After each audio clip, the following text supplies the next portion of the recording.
ॐ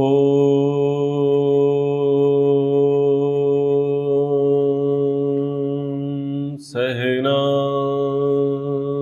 भवतु सहनौ भुनक्तु सह वीर्यं करवावहै तेजस्विनावधीतमस्तु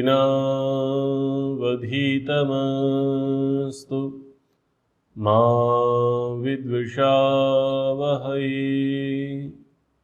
ओम शांति शांति शांति। विशुद्ध मनुस्मृति के 6वें अध्याय का पाठ चल रहा है। संन्यास प्रसंग के अंतर्गत प्राणायाम, प्रत्याहार, धारणा, ध्यान, समाधि का प्रसंग अब हम यहाँ आगे बढ़ा रहे हैं। प्राणायाम को पिछली कक्षा में हमने समझा। अब प्राणायाम, प्रत्याहार, धारणा आदि विषयों को समझने का प्रयास करते हैं। श्लोक संख्या 72 है। प्राणायामे देह दोषान् धारणाभिश्च किल्बिषम् प्रत्याहारेण संसर्गान् ध्यानेन अनीश्वरान् गुणान्। मनुष्य प्राणायाम ही दोषान, प्राणायाम के द्वारा इंद्रियों के विषय संबंधी और व्याधि दोषों को और धारणा भी किल्बिषम, मन की एकाग्रता पूर्वक संकल्प करने से मन की पाप भावनाओं को, प्रत्याहारेण संसर्गान, मन को इंद्रियों के विषय से हटाकर नियंत्रण में करने से इंद्रियों के संसर्ग से उत्पन्न होने वाले दोषों को, और ध्यानेन अनीश्वरान गुणान, ईश्वर में मन को एकाग्र कर उसकी उपासना से ईश्वर भिन्न अज्ञान, अविद्या, लोभ, पक्षपात आदि दोषों को भस्म करें। यह श्लोक था, इसका भाष्य था। अब इसको हम समझने का प्रयास करेंगे। प्राणायाम, धारणा, प्रत्याहार जो है, इससे क्या क्या लाभ होगा। तो जैसा कि पूर्व की कक्षा में हमने पढ़ा था कि प्राणायाम से क्या होता है, अंतःकरण की शुद्धि होती है और शारीरिक बल बढ़ता है।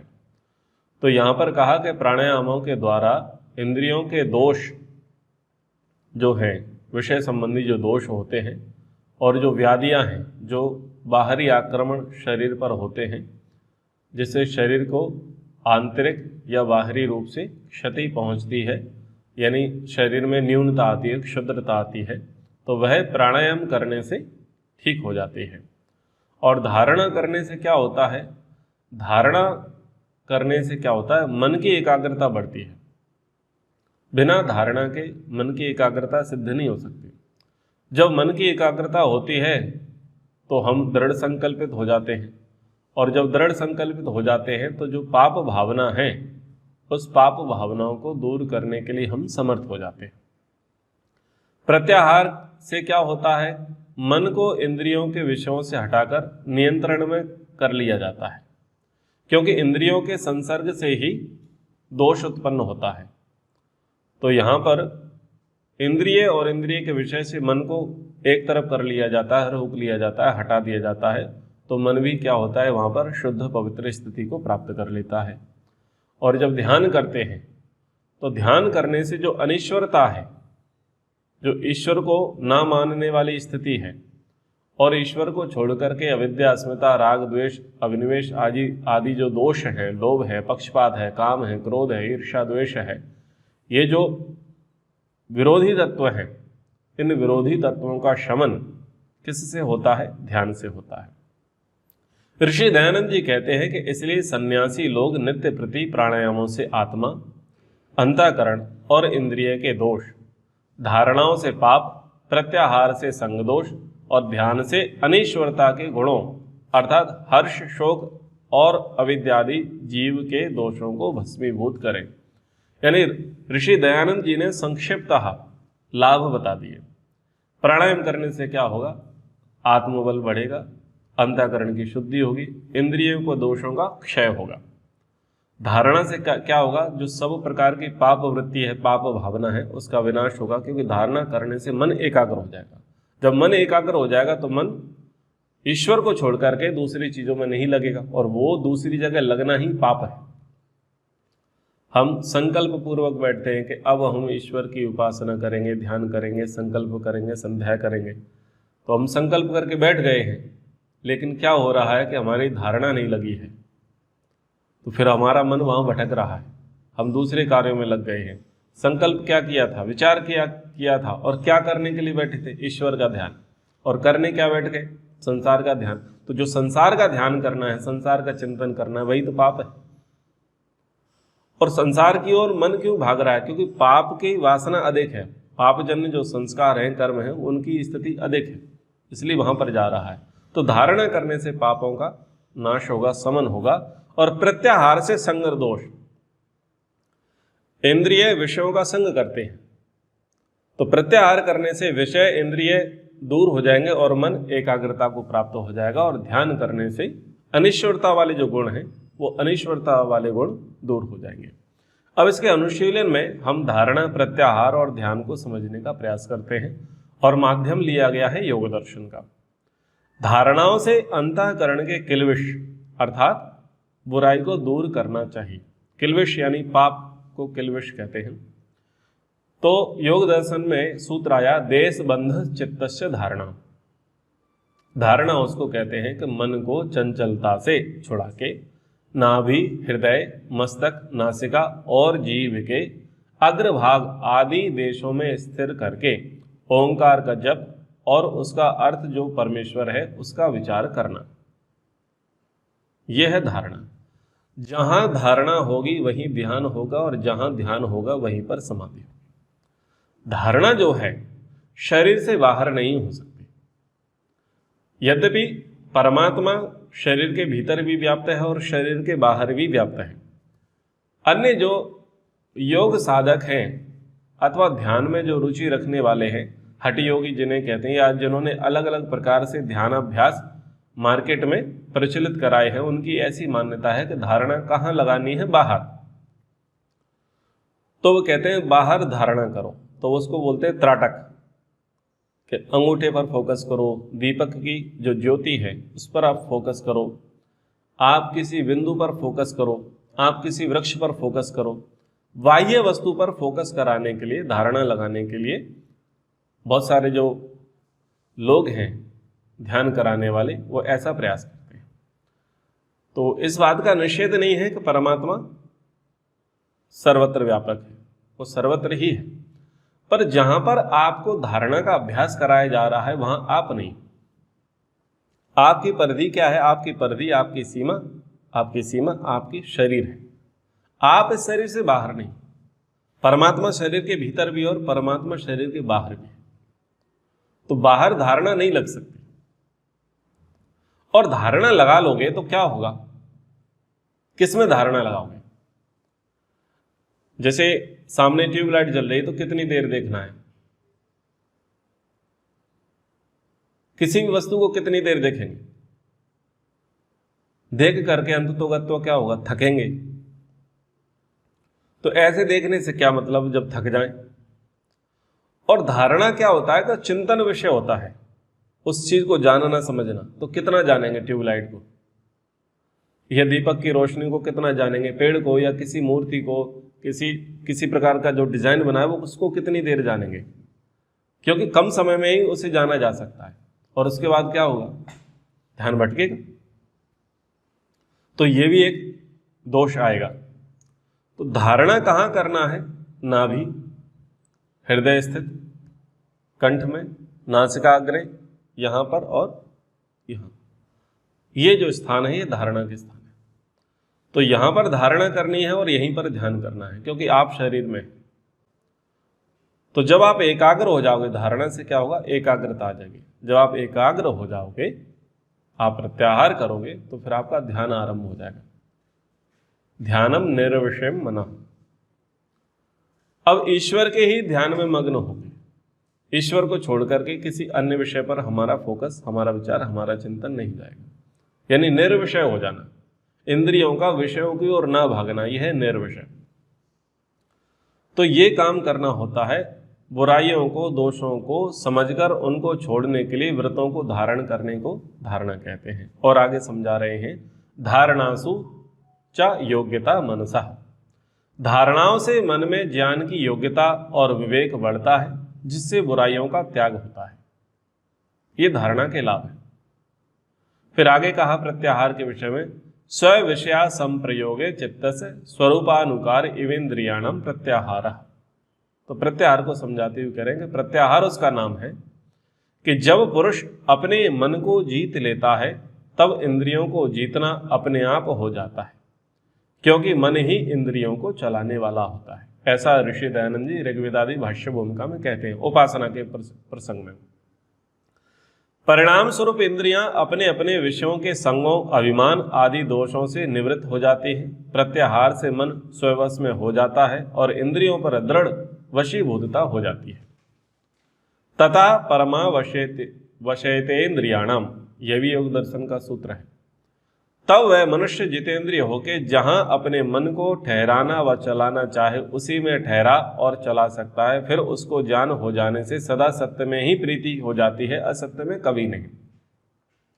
तो ध्यान में एकाग्रता कब बनेगी?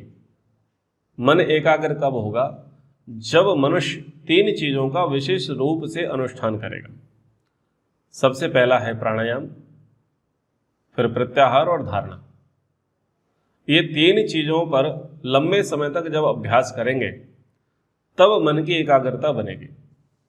पूज्य स्वामी जी सत्यपति जी महाराज कहा करते थे कि मैं अपने मन को ऐसे पकड़ के रखता हूं, ऐसे इशारा करके बोलते थे, ऐसे पकड़ के रखता हूं, यानी जहां ले जाना है वहां लेके जाता हूं। इतना मन परवश है, इतना उनका कंट्रोल था पूज्य स्वामी जी का। तो ये कैसे सिद्ध होता है?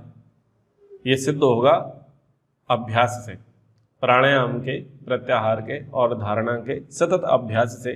ऐसी स्थिति होगी कि हम मन को एकाग्र कर पाएंगे। और जब मन को हम एकाग्र कर लेंगे तो फिर जो कुछ करना चाहेंगे वो हो जाएगा। जिस ओर मन को ले जाना चाहेंगे ले जाएंगे। यानी जो परमात्मा तत्व की जो प्राप्ति है वह मन की एकाग्रता से सुलभ हो जाती है। आत्मचिंतन की स्थिति सुलभ हो जाती है। तो जब ऐसी स्थिति आती है तो फिर क्या होता है? हमारी सत्य में प्रीति होती है और हम असत्य को छोड़ देते हैं। चंचलता के कारण से हम सत्य को ग्रहण नहीं कर पाते। व्रतों को, संकल्पों को हम छोड़ देते हैं। हमारा प्रमाद, हमारा आलस्य हो जाता है चंचलता के कारण से। और जब एकाग्रता होती है तो हम उसमें स्थिर हो जाते हैं। अब और आगे कहा, विषयाणाम अर्जन रक्षण क्षय संग हिंसा दोष दर्शनात् अस्वीकरणम अपरिग्रह। अपरिग्रह के विषय में बता रहे हैं, जो कि यहां पर लाभकारी है, क्योंकि प्रसंग विषयों का चल रहा है, विषयों को छोड़ने का और मन को एकाग्र करने का। तो सबसे पहले तो ये देखें कि मन को स्वच्छंद जब छोड़ा गया तो इंद्रियां को खुली छूट मिल गई। और इंद्रियों की को जब खुली छूट मिली तो इंद्रियों का जो विषय है वो विषय पर इंद्रियां आकर्षित हो गई। जब इंद्रियां विषयों पर आकर्षित हुई तो फिर परिणाम क्या निकलेगा? पूरा जो साम्राज्य है आत्मा का, वो सारा का सारा साम्राज्य नष्ट हो जाएगा। आत्मा को क्या सोचना है? आत्मा को यह सोचना है कि विषय जो है, विषय वासना जो है, उससे इंद्रियों को मुझे दूर रखना है। और चूंकि इंद्रियां चंचल हैं इसलिए मन को पहले साइड करना है, मन को शुद्ध बनाना है, पवित्र बनाना है, उसको धर्म मार्ग में चलाना है। बोले ये क्यों करना है?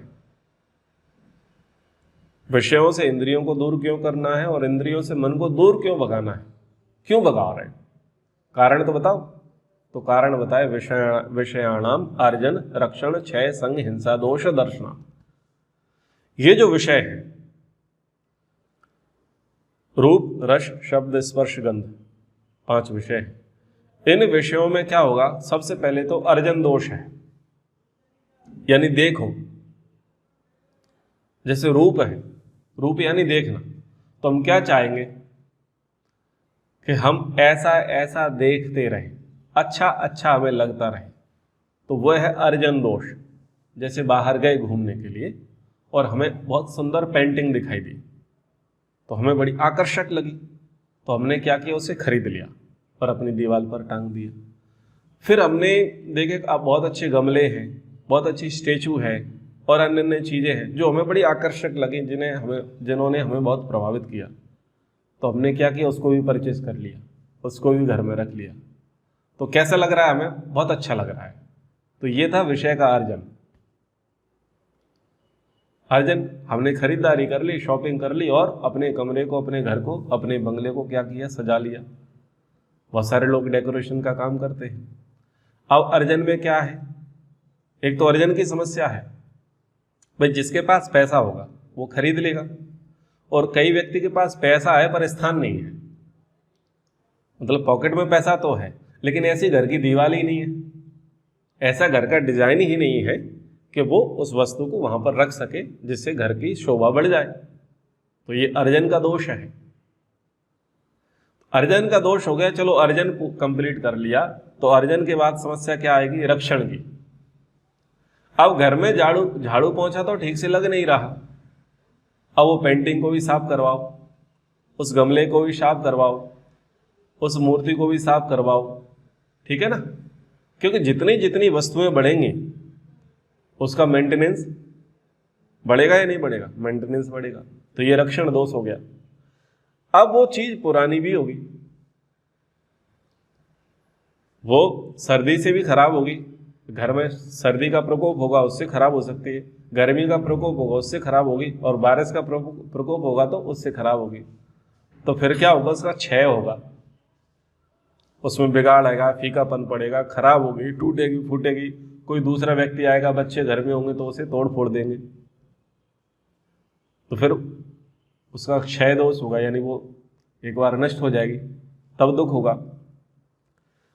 फिर संग दोष होगा, उसका साथ हम करते रहेंगे, विषय का साथ करते रहेंगे, उसे प्राप्त करते रहेंगे, उसे देखना चाहेंगे बार बार, तो संग दोष होगा। और फिर हिंसा भी दोष होगा, उसके चक्कर में कुछ ना कुछ हिंसा तो होगी, मानसिक, वाचनिक, शारीरिक। तो ये एक एग्जाम्पल दिया, किसका, रूप का एग्जाम्पल दिया। ऐसे ही रूप, रस, शब्द, स्पर्श, गंध का मान लो। अभी जड़ वस्तु का उदाहरण दिया, वैसे चेतन वस्तु का आप उदाहरण मान सकते हैं। तो क्या होगा कि इन विषयों में फिर दोष ही होगा, दुख ही होगा। तो फिर क्या कहा, बोले इसको अस्वीकार करो और अपरिग्रह का पालन करो, यानी जितनी आपको आवश्यकता है उतनी आवश्यकता के अनुसार वस्तुओं को रखो, और उन वस्तुओं को रखो जो आपके लिए साधन हो, जो आपके लिए उन्नति का मार्ग प्रशस्त करें, लाभकारी हो, उन वस्तुओं को रखना है। उन वस्तुओं को नहीं रखना है जो आपके लिए सिरदर्द हो। लोग क्या करते हैं, आवश्यकता से अधिक वस्तुओं को संग्रहित कर लेते हैं और फिर उनकी सेवा में लग जाते हैं, जबकि वस्तु स्वामी की सेवा के लिए होती है। परंतु क्या देखा जा रहा है कि स्वामी किसकी सेवा में लग गया है, वस्तु की सेवा में लग गया है। तो कितने बड़े दुर्भाग्य की बात है। अगर हम ईंट पत्थरों की रखवाली करते रहे तो हमने मनुष्य जन्म पाकर के क्या किया, चौकीदारी करने लग गए ईंट पत्थरों की। क्या है भाई, देखो सारे जितने आभूषण हैं उनके मूल में क्या है, स्वर्ण, ठीक है, और जितना भी धातु है, लौह है, उसके मूल में क्या है, लोहा, और जितनी भी इमारतें बनी हैं उसके मूल में क्या है, पत्थर।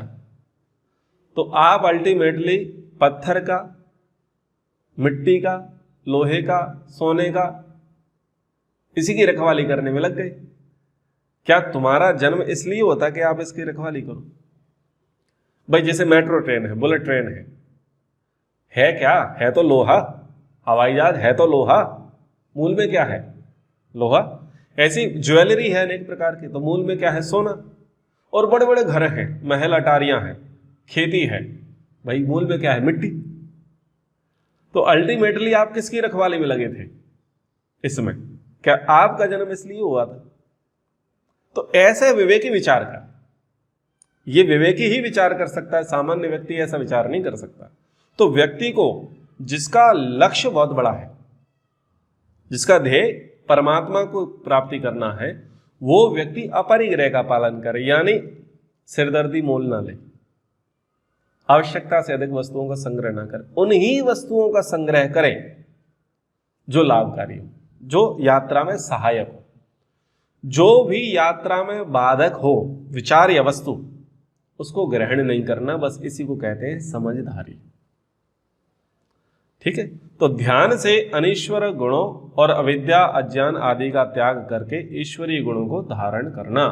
तत्र प्रत्येक तानता ध्यानम, धारणा के पीछे उसी देश में ध्यान और आश्रय लेने के योग्य जो अंतर्यामी व्यापक परमेश्वर है, उसके प्रकाश और आनंद में अत्यंत विचार और प्रेम भक्ति के साथ इस प्रकार प्रवेश करना कि जैसे समुद्र के बीच में नदी प्रवेश करती है, उस समय में ईश्वर को छोड़ किसी अन्य पदार्थ का स्मरण नहीं करना, किंतु उसी अंतर्यामी स्वरूप और ज्ञान में मग्न हो जाना, इसी का नाम ध्यान है। ध्यान के लिए कितनी अच्छी बात यहां पर ऋषि दयानंद जी ने लिखी है, विचारणीय है कि ध्यान क्या है। ध्यान कह रहे हैं कि ईश्वर के प्रति जो है अनन्य प्रेम हो, अनन्य भक्ति हो और ईश्वर के विचार में निमग्न होना। जब तक आपका स्वाध्याय अच्छा नहीं है, आपका चिंतन अच्छा नहीं है, तब तक आप जो है ईश्वर का ध्यान कर नहीं सकते। अगर आपका लिमिटेड स्वाध्याय है, लिमिटेड चिंतन है, तो आपका ध्यान का जो ड्यूरेबिलिटी है वो 5 मिनट ही होगी। आपका बहुत ज्यादा स्वाध्याय है, बहुत ज्यादा चिंतन है, तो आप लंबे समय तक क्या कर सकते हैं, ईश्वर का ध्यान कर सकते हैं। ध्यान उसका होता है जिससे हमें प्रेम हो। और हमको प्रेम किससे होता है? हमको प्रेम उससे होता है जिससे हमारे स्वार्थों की सिद्धि हो। जो हमारे स्वार्थों को पूर्ण कर सके, हमारा प्रेम उसी के प्रति होता है। और जिसके प्रति प्रेम होता है, हम उसी को याद करते हैं, हम उसी के ध्यान में मग्न रहते हैं। संसार में लोग जिसे प्रेम करते हैं वो सामाजिक शारीरिक संबंधी जो प्रयोजन है उनको सिद्ध कराने में सहायक होते हैं, इसलिए उनसे प्रेम होता है। और भक्त का भगवान से प्रेम इसलिए होता है क्योंकि वो शारीरिक प्रपंचों से दूर हो चुका है। उसे ना तो लोकेशना से, न वित्तेषणा से, न पुत्रेषणा से कोई लेना देना है। वो इन ऐषणाओं से दूर हो चुका है। उसे आत्मा का कल्याण चाहिए, और आत्मा का कल्याण प्रकृति नहीं कर सकती। आत्मा का कल्याण परमात्मा करेगा। तो जब ये पता चलेगा कि मेरा जो मूल स्वार्थ है, मेरा मूल स्वार्थ क्या है कि मुझको मुक्ति मिल जाए। मेरा मूल स्वार्थ क्या है कि जन्म मरण के चक्र से मुझे नितांत मुक्ति मिल जाए, मेरे दुखों से निवृत्ति हो जाए, मुझे शाश्वत सुख की प्राप्ति हो जावे। ये मेरा स्वार्थ है। और हमने क्या देखा? हमने ये देखा कि इस स्वार्थ की पूर्ति कराने वाला इस दुनिया में एकमात्र तत्व है जिसका नाम ईश्वर है। और ईश्वर के अतिरिक्त कोई दूसरा है ही नहीं। तो फिर हमारा जो प्रेम है, हमारी जो भक्ति, हमारी जो श्रद्धा, हमारा जो समर्पण है, वो ईश्वर के प्रति स्वयमेव होता है। समुद्र और नदी का उदाहरण ऋषि दयानंद जी ने दिया। एक पंक्ति आती है, अपने सूरज से हूं एक बिछड़ी किरण। भारत में जितनी भी नदियां बह रही हैं, चाहे वो कुछ किलोमीटर तक बहती हैं या हजारों किलोमीटरों तक जाती हैं, सैकड़ों किलोमीटर तक जाती हैं, या कुछ नाले भी हैं, इन सब का मूल कारण समुद्र है। समुद्र के कारण ही इन नदियों का अस्तित्व है। और ये नदियां कहां जाने की ओर लालायित हैं? ये समुद्र में मिलने के लिए ही लालायित हैं। तो संगम जाकर के देखना, कभी जीवन में अवसर मिले। जो संगम होता है वो बड़ा अद्भुत होता है कि नदी किस प्रकार से समुद्र में प्रवेश करती है, बड़े आह्लाद, बड़ी प्रसन्नता के साथ, बड़े शोर के साथ, बड़े करड़ब के साथ, अलग अलग प्रकार से जो है नदी समुद्र में मिलती है। क्यों? उसे लगता है कि अब मैं पूर्णता को प्राप्त करूं, मेरी आखिरी मंजिल यही थी। तो जब आखिरी मंजिल होती है तो दो प्रकार की स्थिति होती है। या तो भयंकर हर्ष होता है अथवा भयंकर शांति होती है। ध्यान दीजिएगा, या तो भयंकर हर्ष होगा या भयंकर शांति होगी। तो नदी या तो भयंकर शोर करती हुई नदी में समुद्र में गिरेगी, अथवा नदी बहुत शांति से समुद्र में जाकर के समाहित हो जाएगी। ये दो स्थितियां होंगी। ये दोनों ही स्थितियां प्रेम की है, जब पूर्णता की प्राप्ति होती है। यानी जिनको हम प्रेम करते हैं, जिनको मानते हैं कि ये हमारे लिए बहुत मुख्य है, उनका जो मिलना होता है वो दोनों ही प्रकार का होता है। या तो बहुत शांति दे देता है या बहुत शोर, मतलब उत्सव जैसा वातावरण निर्मित कर देता है। तो ऐसा जो ध्यानी व्यक्ति है, साधक व्यक्ति है, भक्त है, वो ध्यान में इस प्रकार से निमग्न होता है, इस प्रकार से डूबता है। फिर क्या होता है, एक प्रकार से वो खो जाता है। और जब वो खो जाता है तो भक्त मंडली क्या कहती है उसे, वो जो भक्त है, जो साधक है, वो ही स्वयं को बोलता है अहम ब्रह्मास्मि। अब मैं ब्रह्ममय हो गया, ब्रह्ममय हो गया, यानी ब्रह्म में जाकर के चला गया। लेकिन लोगों ने थोड़ा इसका अर्थ गलत निकाल दिया कि मैं ही ब्रह्म हूं। ऐसा नहीं है, ये इसी अवस्था को कह रहे हैं। जैसे नदी समुद्र में गिरी है, तो ये उसी अवस्था को कह रहे हैं कि जब उसमें वो चला गया तो फिर वो स्वयं अपने आप को वैसा मानने लग जाता है कि अब क्या बचा। बोले अब सब ब्रह्म ही ब्रह्म है, मेरे आगे, मेरे पीछे, मेरे भीतर, मेरे बाहर, सब क्या है, ब्रह्म ही ब्रह्म है। अहम ब्रह्मास्मि, अब तो मैं ब्रह्ममय हो गया हूं, ब्रह्ममय हो गया हूं, ब्रह्म नहीं हो गया, ब्रह्म नहीं हो गया। तो ये उस अवस्था का नाम है, अहम ब्रह्मास्मि शिवोहम। अब तो हम कल्याण पद को प्राप्त कर चुके हैं, हमारा अब कल्याण हो गया है। हमारा क्या कल्याण हो गया कि हम कल्याणकारी के पास आ गए। तो जब कल्याणकारी के पास आ गए तो हमारा कल्याण तो अब परमानेंट हो ही गया। तो इस अवस्था को यहां पर कह रहे हैं उच्चवाच वचेषु भूतेषु दुर्जयात्म कृतात्म भी ध्यान योगेन संपश्चेद गतिम अस्य अंतरात्मनः। कह रहे उच्च अवचेषु भूतेषु, बड़े छोटे अर्थात संसार के सभी प्राणियों और पदार्थों में विद्यमान और अकृतात्म भी दुर्जयम, अज्ञानी या अशुद्ध आत्मा वालों के द्वारा जो जानने योग्य नहीं है, अस्य अंतरात्मनः गतिम, उस अंतर्यामी परमात्मा की सत्ता एवं व्यापकता को ध्यान योगेन संपश्चेत, ध्यान रूप योगाभ्यास के द्वारा देखे और अनुभव करे। कौन देख सकता है और कौन नहीं देख सकता? जो अशुद्ध आत्मा है उनके द्वारा परमात्मा देखने योग्य नहीं। अशुद्ध आत्मा परमात्मा को नहीं देख सकते। बड़े छोटे प्राणी और अप्राणियों में कोई छोटा प्राणी है, कोई बड़ा प्राणी है या अप्राणी है, यानी जड़ अवस्था है, ये सारे के सारे जो लोग हैं, ये सारा का सारा जो समुदाय है, जिनके द्वारा परमात्मा प्रकाशित नहीं होता, परमात्मा देखा नहीं जाता। अशुद्ध लोग हैं, अशुद्ध आत्मा है। और शुद्ध आत्मा कब बनेंगे? तो शुद्ध आत्मा बनने का यहां पर प्रसंग बता दिया, प्रत्याहार, प्राणायाम, धारणा। जब तक इन तीनों में हमारी सिद्धि नहीं होगी, प्राणायाम में, प्रत्याहार, धारणा में, इनमें सिद्धि नहीं होगी, तब तक शुद्धि नहीं आएगी। आत्मा शुद्ध नहीं होगा, पवित्र नहीं होगा। आत्मा शुद्ध पवित्र नहीं होगा जब तक प्रत्याहार, धारणा और किसमें, प्राणायाम में हमारी वशता नहीं होगी, क्योंकि तभी मन एकाग्र होगा। लेकिन मन जो है विषयों से रहित, ऐन्द्रिक प्रपंच से मुक्त, और मन आत्मनिष्ठ कब होगा? मन को आत्मनिष्ठ करने के लिए एक लंबी प्रोसेस की गई जिसका नाम था यम नियम। अहिंसा, सत्य, अस्तेय, ब्रह्मचर्य, अपरिग्रह, शौच, संतोष, तप, स्वाध्याय, ईश्वर प्रणिधान। इनके माध्यम से क्या किया? हमने 3 चीजों की शुद्धि करने का प्रयास किया। आरंभ मन की, बुद्धि की और आत्मा की। जब मन, बुद्धि और आत्मा की शुद्धि का जब प्रयास होता है तो शरीर की जो शुद्धि है वो स्वयं हो जाती है।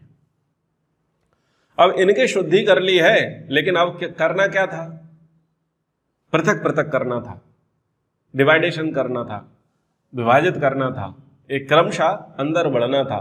तो उसके लिए क्या साधन बने? प्राणायाम, प्रत्याहार, धारणा, ये साधन बने। जब यहां तक हो गया, प्राणायाम, प्रत्याहार, धारणा तक, फिर एक अंतिम स्थिति थी, वो थी ध्यान की। और ध्यान में क्या हुआ, उसने परमात्मा को प्राप्त कर लिया। अब परमात्मा को प्राप्त करने के लिए, एक शुद्ध को प्राप्त करने के लिए क्या करना पड़ा, स्वयं को शुद्ध बनना पड़ा। यह बहुत बड़ी बात है। आप जिनसे प्रेम करते हैं, जिनको आप सर्वोपरि मानते हैं, स्वयं से श्रेष्ठ मानते हैं, अच्छे गुण कर्म स्वभाव वाला उनको मानते हैं, जिनका आप वर्ण करना चाहते हैं, तो आप जिनको वर्ण करना चाहते हैं, वर्ण करने की तो बहुतों की इच्छा है। जिसको वर्ण किया जा रहा है, उस वर्ण करने वाले को भी तो आपका वर्ण ठीक लगे। आपने तो कह दिया कि आप हमारे लिए सर्वथा योग्य हो, ये तो आपका दृष्टिकोण है। उससे पूछो कि वो आपको योग्य मानता है क्या।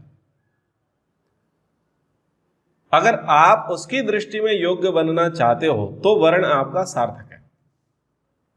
तो भक्त उस बात को समझ गया, परमात्मा शुद्ध है, परमात्मा न्यायकारी है, दयालु है, परोपकारी है।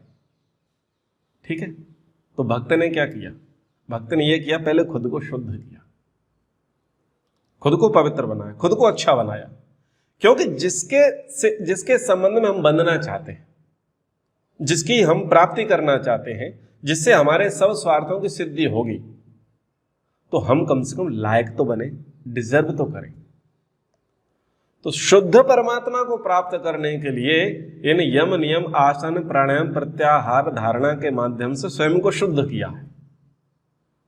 जब शुद्ध किया है तब शुद्ध अंतःकरण से, शुद्ध आत्मा के द्वारा वो शुद्ध परमात्मा की प्राप्ति होती है। तो ऋषि दयानंद जी यही कहना चाह रहे हैं, महर्षि मनु जी ने भी यही कहा है कि बड़े छोटे और संसार के सभी प्राणियों और पदार्थों में विद्यमान और अज्ञानी या अशुद्ध आत्मा वालों के द्वारा जो जानने योग्य है ही नहीं, जो इसका वर्ण ही नहीं कर सकते, जो इसे प्राप्ति नहीं कर सकते, उनको तो परमात्मा का अता पता नहीं चलेगा। उस अंतर्यामी परमात्मा की सत्ता एवं व्यापकता को ध्यान रूप योगाभ्यास के द्वारा देखा और जान सकता है। उस अंतर्यामी परमात्मा की गति और उसकी प्राप्ति ध्यान योग से ही सिद्ध हो सकती है। और सन्यासी उसको देख सकता है। सन्यासी जिसने अपनी तीनों ऐषणाओं को दूर कर दिया है, सांसारिक कामनाएं जिसकी अब नहीं रही है, शरीर और शरीर के संबंध अब उसे जिसे छूते नहीं है, जो आत्मनिष्ठ हो गया है, जो आत्मनिष्ठ हो गया, तपोनिष्ठ हो गया, ब्रह्मनिष्ठ हो गया, ऐसा व्यक्ति ही परमात्मा को जान सकता है, समझ सकता है। अब जब दर्शन होंगे तब क्या होगा? यह तो परमात्मा की प्राप्ति वाली स्थिति हो गई, लेकिन प्राप्ति से क्या होगा? ईश्वर मिल गया तो क्या होगा? सम्यक दर्शन संपन्न कर्म भीर्न निबध्यते दर्शनेन विहीनस्तु संसारम प्रतिपद्यते। ध्यान के बाद की स्थिति बता रहे हैं। सम्यक दर्शन संपन्न, जिसने भली भांति परमात्मा का अनुभव व साक्षात्कार कर लिया है, वह कर्म भी ना निबद्धते, सांसारिक कर्मों के बंधन से नहीं बंधता, अर्थात कर्म बंधन से मुक्त होकर जन्म मरण के चक्कर से छूट करके मुक्ति को प्राप्त कर लेता है। यह है ध्यान की सिद्धि। इसको बोलते हैं समाधि असंप्रज्ञात। लाभ क्या होगा? लाभ यही होगा कि जो सांसारिक कर्म है, सांसारिक कर्म क्या थे? लोकेषणा से, वित्तेषणा से और पुत्रेषणा से जो ओतप्रोत थे, समाहित थे, सम्मिश्रित थे, उन्हीं को ध्यान में रख करके जो कर्म किए गए उन्हीं को कहते हैं सांसारिक कर्म। उन सांसारिक कर्मों को उसने छोड़ दिया और उनके कर्म बंधनों से उसने स्वयं को दूर कर लिया। वो सांसारिक कर्म बंधनों से मुक्त हो गया। अब उसका केवल एक बंधन है, किसके साथ? परमात्मा के साथ उसका बंधन है। तो परमात्मा के साथ जब बंधन हुआ, उसके साथ जब जुड़ाव और लगाव हुआ, तो जो जन्म मरण है, वो जन्म मरण का जो चक्र है, अब वो थम जाएगा और अब वो मुक्ति को, परमात्मा तत्व को, मोक्ष को प्राप्त कर लेगा। और इसके विपरीत स्थिति को कह रहे हैं दर्शनेन विहीना, जो परमात्मा के अनुभव और दर्शन से रहित है, वह संसारम प्रतिपद्यते, संसार में जन्म मरण ग्रहण करता रहता है, अर्थात जन्म मरण और दुखों को वो झेलता रहता है। तो ऋषि दयानंद जी कह रहे हैं, जो सन्यासी यथार्थ ज्ञान व षड दर्शनों से युक्त है, वह दुष्ट कर्मों से बद्ध नहीं होता, और जो ज्ञान विज्ञान योगाभ्यास सत्संग धर्मानुष्ठान व षड दर्शनों से रहित विज्ञानहीन होकर सन्यास लेता है वह सन्यासी पदवी और मोक्ष को प्राप्त ना होकर जन्म मरण रूपी संसार को ही प्राप्त होता है। ये उपसंहार है। सन्यास क्यों लिया जा रहा है? सन्यास लिया जा रहा है पुरुषार्थ चतुष्ट है, अंतिम जो पुरुषार्थ है मोक्ष, उसको प्राप्त करने के लिए सन्यास लिया जा रहा है। तो आप अगर सन्यास ले रहे हैं तो क्या ध्यान रखें? संक्षिप्ता सार रूप में कहा, सन्यासी यथार्थ ज्ञान वाला हो, सत्य के ग्रहण करने और असत्य के छोड़ने में सर्वदा उद्यत रहने वाला हो, षड दर्शनों से युक्त हो। योग, सांख्य, न्याय, वेदांत, मीमांसा आदि जो दर्शन है उन दर्शनों से युक्त हो, उस विद्या को जानने वाला हो। योग विद्या को, सांख्य विद्या को, वैशेषिक, वेदांत, ब्रह्म विद्या को, इन सबको वो जानने वाला हो और दुष्ट कर्मों से दूर रहे, दुष्ट कर्मों से दूर रहे। लेकिन कोई व्यक्ति सन्यासी बन गया, चोला सन्यासी का धारण कर लिया, लेकिन वह ज्ञान से, विद्या से, योगाभ्यास से, सत्संग से, धर्मानुष्ठान से और षड दर्शनों से रहित है, तो ना तो उसका सन्यास सिद्ध है और ना उसका मोक्ष सिद्ध है। वो वापस उसी लाइन में लगेगा, जन्म मरण के चक्कर में दोबारा फंसेगा। इसलिए सन्यासियों को इस बात को बहुत गंभीरता से और गहराई से जानना चाहिए। सन्यास लेने के बाद राजनीतिक प्रपंचों में नहीं पड़ना चाहिए, सामाजिक विषयों पर नहीं पड़ना चाहिए। सन्यासी का एकमात्र धर्म है परमात्मा की प्राप्ति, तो परमात्मा को ध्यान में रख करके उसे पुरुषार्थ करना चाहिए। तो ये हमने सन्यास धर्म को यहाँ पर समझा, आगे और हम समझेंगे। समय के अनुसार कक्षा को अब यहाँ पर विराम करते हैं। एक बार ओम का उच्चारण। ओम।